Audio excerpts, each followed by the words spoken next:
Okay, so like as philosophers, right, we kind of swim in this sea of like what's real, what's possible, what has to be. It's basically our bread and butter. You know what I mean? Yeah, definitely. And it's amazing to think that, like, way back when, some serious brainiacs like this guy Leibniz were wrestling with those same big questions. And their ideas are still super relevant, even now. Totally. And for today's deep dive, we're taking a deep dive into this one awesome area, Leibniz's modal metaphysics. Basically, his theories of necessity, possibility, and all that jazz. Right on. We're using this really in-depth entry from the Stanford Encyclopedia of Philosophy. It's like the gold standard on this stuff. Yeah. But the goal here isn't just to like regurgitate information. It's to like really unpack Leibniz's thoughts in a way that makes sense to us, as philosophers, and hopefully even helps us connect the dots in new ways. Awesome. So think of this as like an exploration of Leibniz's mind. We're going to try to get into his head, see how he saw things, and then see how that all fits into the bigger picture of modal thinking. Sounds like a plan. Let's dive in. Okay, so like Leibniz's whole system seems to hinge on this idea of the individual substance. What's he getting at with that? Well, for Leibniz, an individual substance is like a complete self-contained being. And what defines it is its complete individual concept, or CIC. It's like a God's eye view blueprint of everything that's true about that specific individual, past, present, and future. Like he used the example of Alexander the Great. God doesn't just see him conquering Darius. He sees everything, like his education under Aristotle, every little decision he made, every move his armies made, everything. It's all there in the CIC. So it's like the ultimate essence of an individual, Right. right? And God can basically see all these blueprints. No two are alike either, right? Exactly. And that leads to the principle of the identity of indiscernibles, or, the PII. It says no two substances can be exactly alike, but like numerically different. If they shared every single quality, they'd be the same thing. Makes sense. So no cosmic doppelbangers. Got it. So you've got these unique individual substances, each with its own CIC, but how do they all fit together? What's a world in Leibniz's view? A world is basically a bunch of these individual substances, what he calls a collection of finite things. And it's specifically a collection of compossibles. Compossibles. Okay, I'm going to need a little help with that one. What exactly are compossibles? They're basically things that God could put together in a world without contradicting himself. Even God can't create a square circle. It's just not logically possible. Right, okay. Any examples of this compossibility thing? Well, the SC uses this example of two guys, Don and Ron. They both can't be the tallest guy at the same time. That's a contradiction. But they can both be over, say, 6 feet tall at the same time. No problem there. Actually, Leibniz wasn't a huge fan of examples using relational properties like tallest. He thought compossibility was better understood in terms of, like, perceptions and how substances fit together in a world. Okay, so perceptions. How does that tie into compossibility? Think of it this way. If Don has a perception of the Apollo 11 moon landing in 1969, for Ron to be compossible with him, his whole perceptual history has to line up with that too. Like, his world also has to have a USA, a space program, a moon landing on that date and all that. If Ron's world doesn't have that, then they're not compossible. That's pretty mind-blowing. So a world isn't just a random jumble of stuff, it's super interconnected. Exactly. And there's another piece of the puzzle, the laws of nature. Right, the SAP talks about that too. How do those laws fit into all of this? Okay, so Leibniz thought there are like tons of different ways God could set up a world, each with its own laws, right? He called these primary free decrees. Imagine the same set of individual substances. God could put them in a world with, let's say, laws L, or he could use different laws like L prime. Each choice creates a different possible world. So it's like God has this massive collection of rule books he can choose from. Totally. But here's the kicker. Different laws don't just govern things differently. They actually change the properties and perceptions of the substances themselves. So the substances under laws L are literally different beings than those under laws L prime, even if their like base blueprints are the same. Whoa. So the laws of nature are like woven into the very fabric of beings. That's intense. And this takes us to Leibniz's big idea, God choosing the best of all possible worlds, right? There you go. Leibniz believed that God, being perfectly good and rational, would obviously choose the best possible world. And best for him didn't just mean the most happiness or the least suffering. He thought the best world was the one that has the most stuff happening, but with the simplest, most elegant laws. So the laws themselves are part of God's choice. Exactly. He picks the system that creates the most awesome reality with the fewest moving parts. Okay, I think I'm getting this. So a possible world is like a complete package deal. Compossible substances, specific laws, all that. And the actual world is the one God chose because it's the best, the most perfect. Hmm. And Leibniz was totally convinced that other possible worlds exist, even if we can't, visit them. Right. He even said there are an infinite number of possible worlds, as many as there are non-contradictory series of things you can imagine.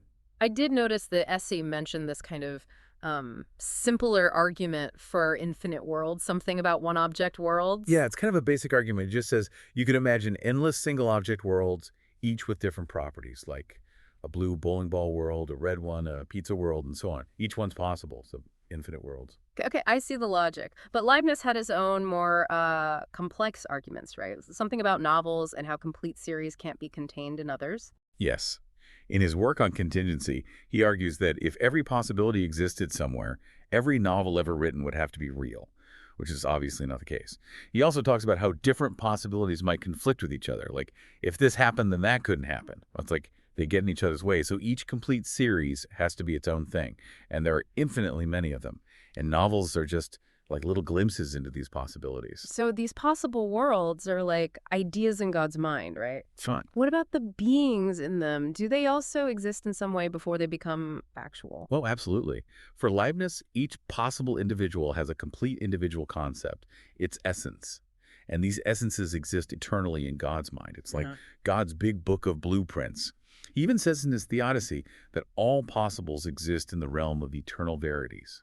And in his monadology, he argues that these essences have to ultimately be grounded in something that actually exists, which is God. This sounds like a very different view than, say, Spinoza, who we talked about before. For sure. Spinoza, in his Ethics, denied the existence of unactualized possibles. For him, everything possible will eventually exist as God or nature unfolds. So for Spinoza, there's just this one totally necessary world.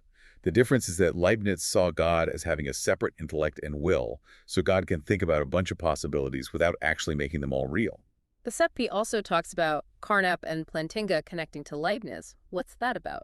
So Carnap, in his book Meaning and Necessity, suggested that you could represent Leibniz's possible worlds with these things called state descriptions. They're basically like complete lists of every fact in a possible world. And then Plantinga, building on that, came up with the idea of a world book, which is basically a giant book describing everything that happens in a specific possible world. It's like each world has its own detailed history book. That's neat. Then there's that really cool parable in Theodicy, the one about Theodorus and the Palace of Fates. I love that one. Oh yeah, that's a classic. So Theodorus sees this guy Sextus complaining to Jupiter about his bad luck. And then he gets taken to this Palace of Fates, where he sees depictions of everything that happens and everything that could happen.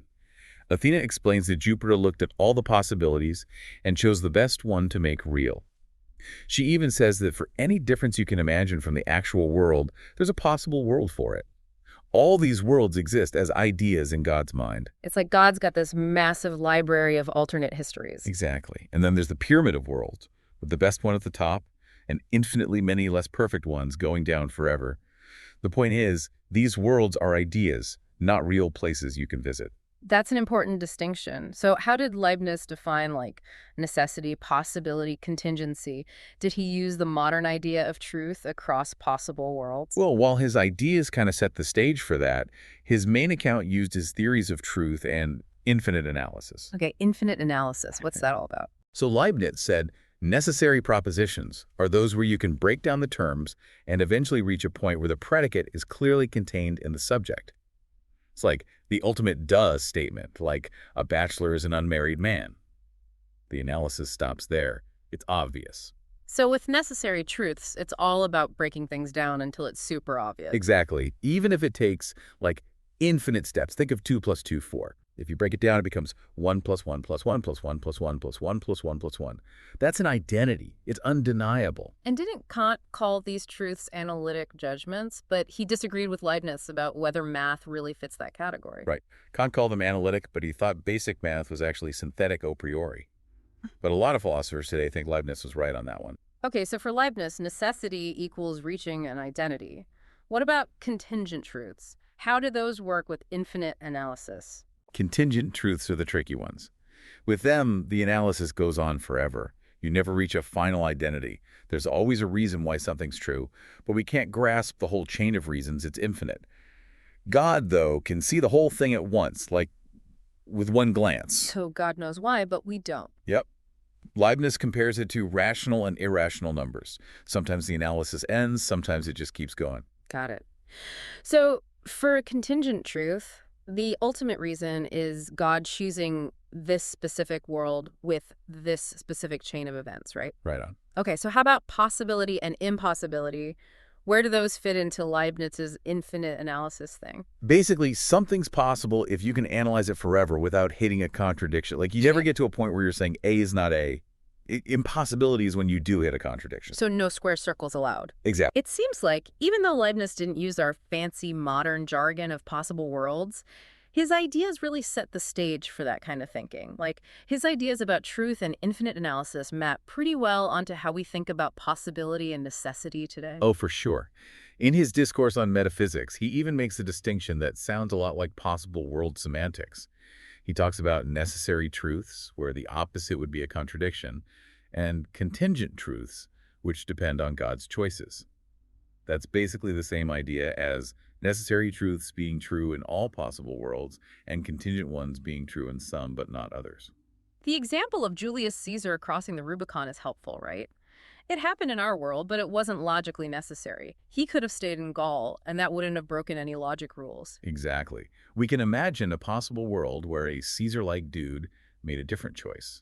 The reason our Caesar crossed the Rubicon is ultimately because of God's choice of this world with this specific sequence of events. But Caesar couldn't have turned into a fish, right? That would be a contradiction. Nope, that would violate his specific essence, as we'll discuss later. Interesting. And it's cool that Leibniz initially thought about possibility in terms of fictional worlds before he went all in on infinite analysis. Yeah, those two ideas were definitely connected for him. And the essay points out that his idea of infinite analysis actually depends on there being infinite possible worlds. It's like you need those other possibilities for contingent truths to even make sense. Okay, I see that. So let's move on to Leibnizian essentialism. This seems to flow naturally from the whole complete individual concept thing. If everything about an individual is in its CIC, does that mean every single property is essential to it? That's the heart of Leibniz's super strong version of essentialism, what some call super essentialism. Normal essentialism just says some properties are necessary for a thing to exist. But super essentialism says every single property is necessary. Like, change one tiny thing and it's a totally different individual. That seems really extreme. Like, surely whether I'm married or not isn't essential to who I am, and that's what Arnaud argued, right? He did. He pointed out that changing some properties doesn't change what a thing fundamentally is. Like, being married or single doesn't change you as a person. And a block of marble is still the same block whether it's moving or not. Good point. How did Leibniz deal with that? Didn't he use the example of Adam? Yeah, he said when we talk about Adam, we often mean a general kind of Adam, like the first human in the Garden of Eden. But that doesn't specify a unique individual. There could be many possible Adams who fit that description. The actual Adam, let's call an Adamat, is the one with the complete individual concept that includes all his specific details. So if Adam had made different choices, like not eating the apple, he wouldn't be Adamat. He'd be a different possible Adam. Totally. Leibniz said that even a tiny change in events would make it a different atom. This goes back to the identity of indiscernibles. Change one property and you have a different thing. He even says in Discourse on Metaphysics that Judas wouldn't be Judas if he hadn't betrayed Jesus. So for Leibniz, there's no such thing as the same individual existing in different possible worlds with different properties. Right, individuals are tied to their specific world. But he does talk about vague atoms, which are like incomplete concepts that share some properties with the actual atom. These are what we might call counterparts in other worlds. So when we think of a sinless Adam, we're thinking of his counterpart in another world, not the same guy with a different history. Leibniz even mentions several sextuses in Theodicy, hinting at this idea. But if every property is essential, how do we tell the difference between, like, super important properties and random ones? Is my rationality as essential as the color of my shirt? That's a great question. Leibniz addressed this in general inquiries. He said some properties define a species and some are just accidents. Like, to be human, you have to be rational. That can't change without you ceasing to be human, but you can stop being a king or a scholar without ceasing to exist. although technically Leibniz would say it's a slightly different view. I see. And the SEP talks about specific essential and individuating essential properties. What's the difference? Specific essential properties define what kind of thing you are. For humans, that's rationality, being a featherless biped, that sort of thing. Everyone in a species shares those. Individuating essential properties are what make you, you. All your actions, experiences, your whole unique history. So going back to the atom example, any counterpart of atomat in another world would still have to be human to be considered a counterpart, right? Exactly. They have to share those core human properties. Leibniz, on Freedom, Fate, and the Grace of God, says losing a specific essential property destroys the individual completely. But losing an individuating essential property just means it's not that individual anymore. So if you lose rationality, you're not human anymore. But if Peter hadn't denied Christ, he'd still be Peter, just a different version of him. Okay, that makes sense. So Leibniz is kind of traditional in seeing essential differences between species, like humans being rational, but he's radical in saying every single property is essential to a specific individual. Right. He mixes the traditional with the super specific. Now, how about we tackle this whole human freedom thing? If everything's in the complete individual concept, where does free will fit in? Right. It seems like a deterministic system. How do we make choices if it's all predetermined? The SEP mentions these two labyrinths Leibniz talks about, the labyrinth of the continuum and the labyrinth of freedom. Yes. On contingency, he links the complexities of infinity to both the infinite divisibility of things and the mind-boggling nature of free will. He's a compatibilist, meaning he thinks free will and determinism can coexist. He says Caesar crossing the Rubicon was free because it came from Caesar's own nature and was his choice at that moment given everything going on. But if it was already in his CIC, how was it a real choice? Well, here's the key. While God knew Caesar would cross the Rubicon, it wasn't logically necessary. Caesar staying in Gaul wouldn't have been a contradiction.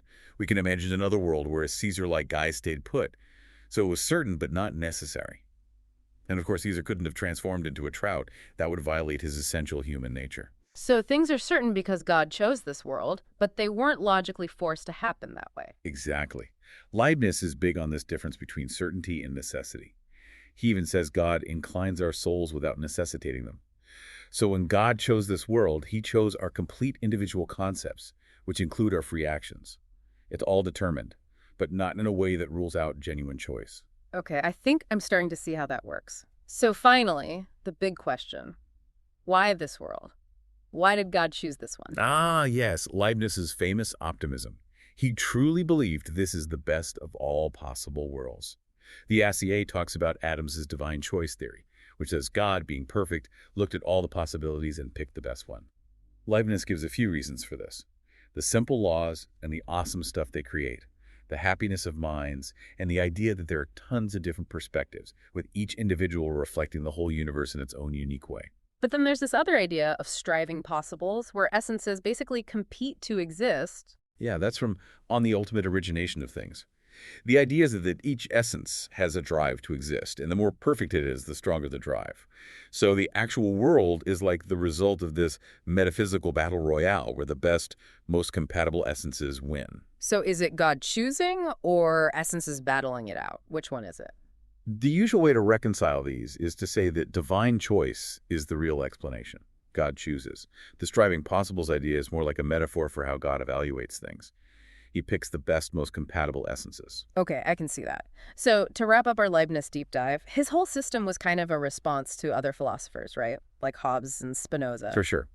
The SCP points out that he was pushing back against Spinoza's hard determinism and the materialistic views of Hobbes. He wanted to show that a deterministic universe could still have a personal God, real human freedom, and a fundamentally good creation. His modal metaphysics was key to making that all work. So, to recap, complete individual concepts, possible worlds as ideas in God's mind, necessary and contingent truths through infinite analysis, super-essentialism, and world-bound individuals, free will as certainty without necessity, and finally, why this world is the best, with divine choice and striving possibles. That was a wild ride. Totally. And for our philosopher listeners, Leibniz's work is still incredibly relevant. It raises all these cool questions about possibility, necessity, and what it means to be an individual. And his ideas laid the groundwork for so much of modern modal logic and semantics. You can't understand this stuff without knowing Leibniz. So here's something to think about. If you can imagine something, does that automatically make it possible? And how does Leibniz's idea of perfection influence how we see value in existence itself? Definitely worth pondering, right? We encourage you to check out Leibniz's own writings and see what all the fuss is about. It's seriously mind blowing stuff.